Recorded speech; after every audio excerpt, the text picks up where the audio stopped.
കിട്ടാനുള്ള അപ്പനും അമ്മയും റെഡിയാണ്ടാ. പിന്നെ ഓപ്പറേഷൻ വളരെ രഹസ്യമായിരിക്കും. കിട്ടുന്ന പണത്തിൽ നിന്ന് 1,00,000 രൂപ ആ വഴിക്ക് സ്കൂട്ടാവും. ഈ കണ്ടീഷൻ റെഡിയാണെങ്കിൽ വരുന്ന 16-ാം തീയതി MG റോഡിലുള്ള മലബാർ അടുക്കളേക്ക് വരിക. കൂടുതൽ കാര്യങ്ങൾ നമുക്ക് നേരിട്ടാ കണ്ട് സംസാരിക്കാം. അപ്പൊ ഓക്കേട്ടാ.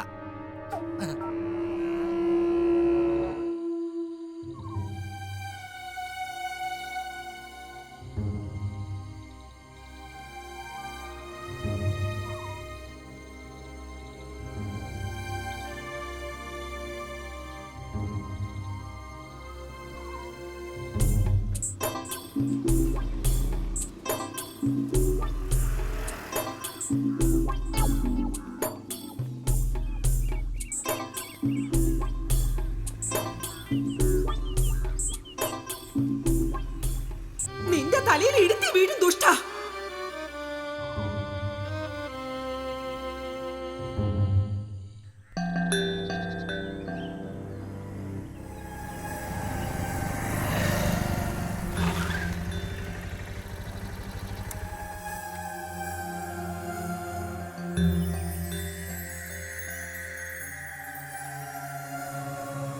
അപ്പോ Ananthu, he is my brother.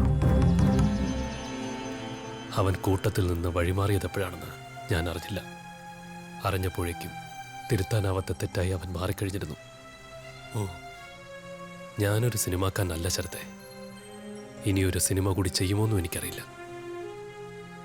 Cinema ഒരു എൻ്റർടൈനർ മാത്രമല്ല, സമൂഹത്തിന് തിരിച്ചറിവുണ്ടാക്കാൻ കഴിയുന്ന ശക്തമായൊരു മാധ്യമം കൂടിയാണ്.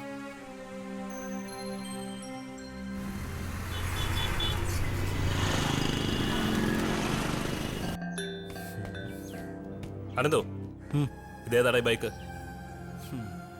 അനന്തോ. അമ്മേ, അത് കുഞ്ഞേട്ടന്റെ ബൈക്കാ, പുതിയതാ. ബൈക്ക് വാങ്ങിക്കാൻ നിനക്ക് എവിടെ നടപ്പണം? അത് കൂട്ടുകാർ ഹെൽപ്പ് ചെയ്തു. കുറച്ച് പണം ലോണാ. അനന്തോ, നീ എന്തിനാ അവനോട് എപ്പോഴും ദേഷ്യപ്പെട്ട് സംസാരിക്കുന്നേ? അതെ, ഈ വലിയേട്ടന് കുശുമ്പ. ഇതേതാ മൊബൈല്? അത് കുഞ്ഞേട്ടൻ വാങ്ങി തന്നതാ. അത് ഞാനേ. അത് അനന്തു വാങ്ങിക്കൊടുത്തതാ. ഇപ്പോഴത്തെ എല്ലാ കുട്ടികളുടെ കയ്യിലും മൊബൈൽ ഇല്ലേ? മോൾക്ക് ഇത് ഉപയോഗിക്കാനുള്ള പക്വതയാകുമ്പോ വലിയേട്ടൻ വാങ്ങിത്തരാം. അമ്മ നോക്ക്.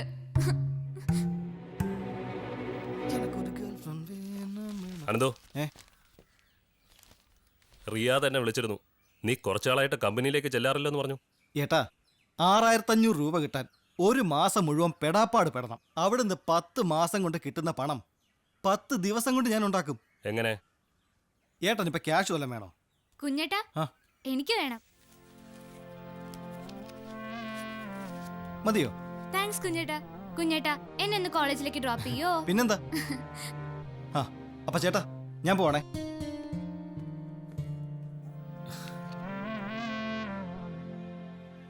അവൻ എവിടുന്ന ഇത്ര പണം നമ്മ ചോദിച്ചില്ലേ? അവനെന്താ കൊച്ചുകുട്ടിയാ? പണം ഉണ്ടാക്കാനേ അവൻ മിടുക്കനാ.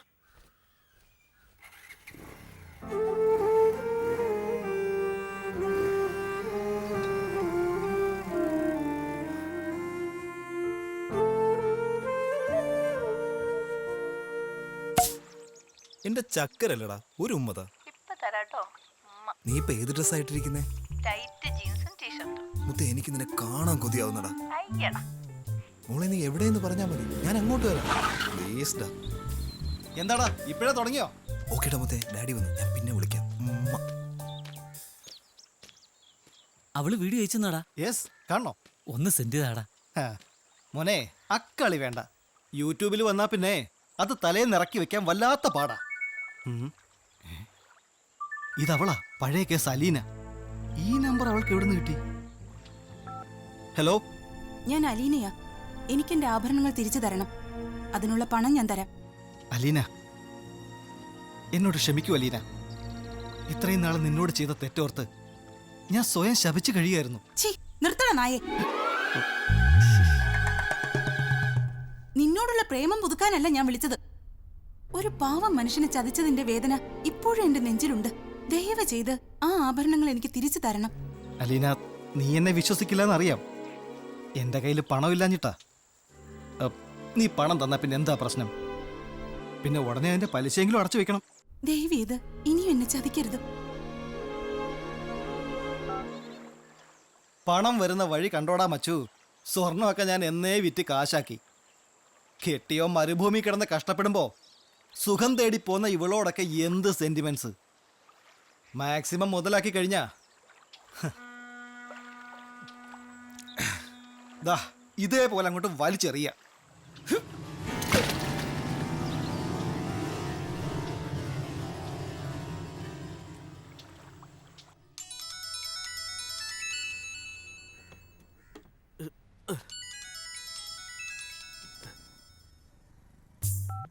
ഹലോ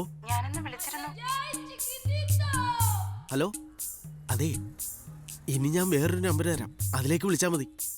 9605667152. പിന്നെ ഒരു മിനിറ്റ്,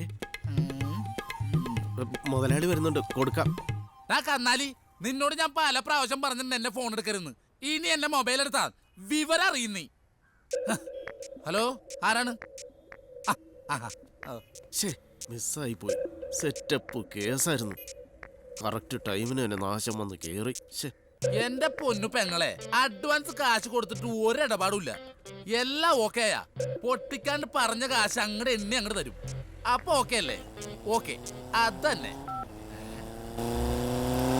എന്റെ പുണ്യാളാ, കാലന്റെ വായിലേക്കാണല്ലോ ഗഡിയുടെ ഒടുക്കത്തെ പോക്ക്.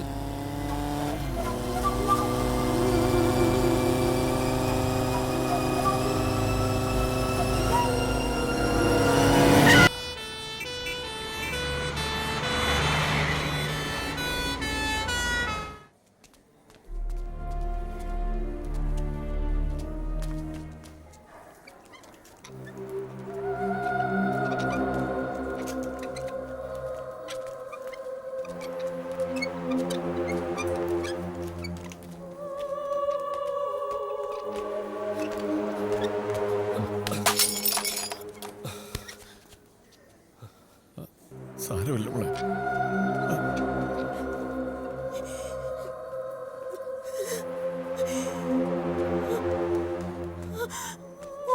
അമ്മേ, അമ്മ അവനെ കണ്ടോ? ഇപ്പൊ കാണാൻ പറ്റത്തില്ലെന്നാ പറഞ്ഞേ. എന്താ സംഭവിച്ചത്? ആക്സിഡന്റ് ആയിരുന്നു, ഹെഡ് ഇഞ്ചുറി. ഞാൻ പോയി ഡോക്ടറെ ഒന്ന് കാണട്ടെ. പേടിക്കണ്ടമ്മേ, ഒന്നും സംഭവിക്കില്ല. ചേട്ടാ, അമ്മ,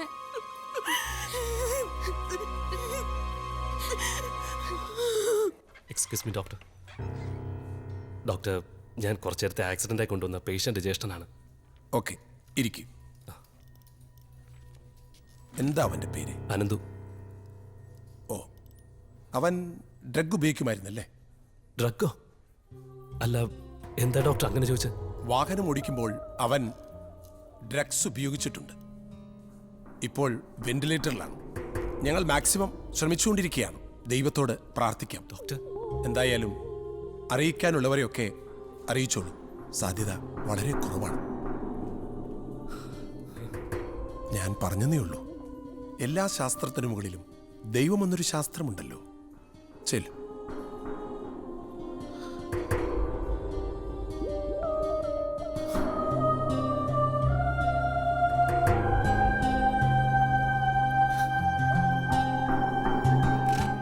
എന്റെ ഇഷ്ട, ഇവിടെ ദൈവങ്ങളല്ല കാര്യങ്ങൾ തീരുമാനിക്കുന്നത്. അതുകൊണ്ട് പ്രതാപൻ സാർ ക്യാഷ് റെഡിയാക്കി വെച്ചോ. ഓപ്പോസിറ്റീവ് കിഡ്നി റെഡിയാണ്. പിന്നെ ഞാൻ പറഞ്ഞ ഹോസ്പിറ്റലിൽ ഞാൻ പറഞ്ഞ ഡോക്ടറെ പോയി കൺസൾട്ട് ചെയ്യണം. പിന്നെ 16-ാം തീയതി വരുമ്പോ ആ സ്യൂട്ട് കേസ്